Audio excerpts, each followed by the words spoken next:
ఒకటి, అడ్మినిస్ట్రేషన్ అంటే ఏమిటి? ఏ, కేవలం ఆదేశాలు ఇవ్వడం. బి, సమర్థవంతమైన నిర్వహణ. సి, ఖర్చులు లెక్కించడం.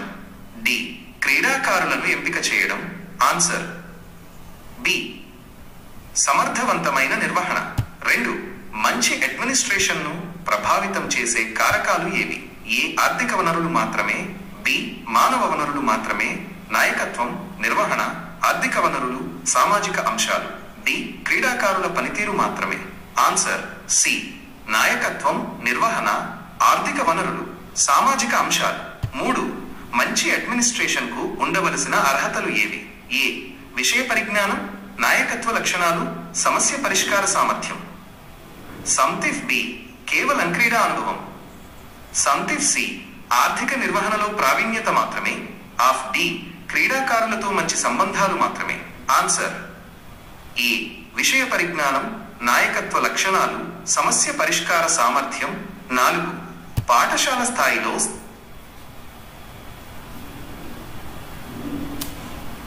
సాధారణంగా ఏ రకమైన నిర్వహణ నిర్మాణం ఉంటుంది? ఏ, ప్రిన్సిపాల్, టీచర్లు, విద్యార్థులు. బి, కేవలం ప్రిన్సిపాల్ మాత్రమే. సి, టీచర్లు, విద్యార్థులు మాత్రమే. ఫ్రెంచ్ డి, పిఈటి, క్రీడాకారులు మాత్రమే. ఆన్సర్ ఈ, ప్రిన్సిపాల్, టీచర్లు, విద్యార్థులు. 5, క్రీడా మైదానం నిర్మాణంలో దృష్టి పెట్టవలసిన అంశాలు ఏవి? ఏ, పరిమాణం, నాణ్యత, భద్రత, డ్రైనేజీ. బి, కేవలం పరిమాణం మాత్రమే. ఆఫ్ సి, కేవలం నాణ్యత మాత్రమే. ఆఫ్ డి, కేవలం డ్రైనేజీ మాత్రమే.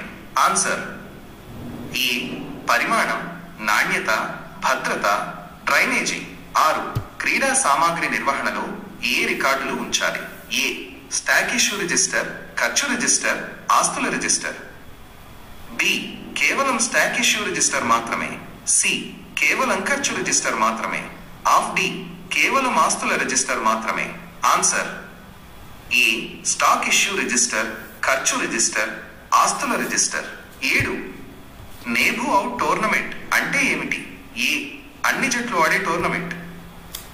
బి, ఓడిపోయిన జట్టు తొలగించబడి టోర్నమెంట్. ఆఫ్ సి, ఒకేసారి అన్ని జట్లు ఆడే టోర్నమెంట్. ఆఫ్ డి, కేవలం ఫైనల్ మ్యాచ్ మాత్రమే ఆడే టోర్నమెంట్. ఆన్సర్ బి, ఓడిపోయిన జట్టు తొలగించబడే టోర్నమెంట్. 8, సీడింగ్ అంటే ఏమిటి? ఏ, టోర్నమెంట్ ప్రారంభం. బి, టోర్నమెంట్ ముగింపు. సి, బలమైన జట్లను ప్రత్యేకంగా ఉంచడం. D, tournament schedule. Answer C, బలమైన జట్లను ప్రత్యేకంగా ఉంచడం. 9, ఇంట్రామ్యూరల్ కార్యక్రమాలు అంటే ఏమిటి? ఏ, పాఠశాల బై కళాశాల లోపల నిర్వహించే కార్యక్రమాలు. బి, పాఠశాల బై కళాశాల వెలుపల నిర్వహించే కార్యక్రమాలు. సి, రాష్ట్ర స్థాయి కార్యక్రమాలు. డి, జాతీయ స్థాయి కార్యక్రమాలు. ఆన్సర్ ఏ, పాఠశాల కళాశాల లోపల నిర్వహించే కార్యక్రమాలు. 10, టైం టేబుల్ కు ప్రాముఖ్యత ఏమిటి? ఏ, సమయ నిర్వహణ, పనిభారం పంపిణీ, సమర్థవంతమైన వినియోగం. బి, కేవలం సమయ నిర్వహణ మాత్రమే. సి, కేవలం పనిభారం పంపిణీ మాత్రమే. డి, కేవలం సమర్థవంతమైన వినియోగం మాత్రమే. ఆన్సర్ ఏ, సమయ నిర్వహణ, పనిభారం పంపిణీ, సమర్థవంతమైన వినియోగం.